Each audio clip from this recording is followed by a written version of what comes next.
शासनाकडून 5 लाख रुपये मोफत औषधोपचार करणारी योजना जाहीर केली आहे. तरी देखील पालिका कर्मचाऱ्यांना या योजनेचा कोणताही लाभ मिळत नाही. म्हणून पालिका प्रशासनाने पालिका कर्मचाऱ्यांकरता पूर्वीप्रमाणे मेडिक्लेम पद्धत सुरू करावी, या व इतर मागण्यांकरता सोमवारी सोलापूर महानगरपालिका कामगार संघटना कृती समितीच्या वतीने पालिका आवारात आंदोलन करण्यात आले.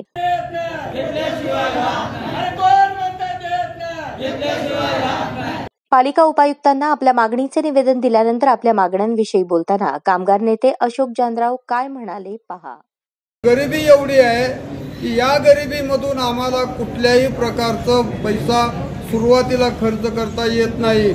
ज्यावेळेस कॅशलेस पद्धत सुरू होती त्यावेळेला कामगारांना खऱ्या अर्थानं औषध उपचाराचा लाभ मिळत होता, परंतु ती बंद केल्यापासून मात्र आमच्या कामगार कर्मचाऱ्याला नाहक पैशाअभावी उपचार नसल्यानं मरावं लागत आहे.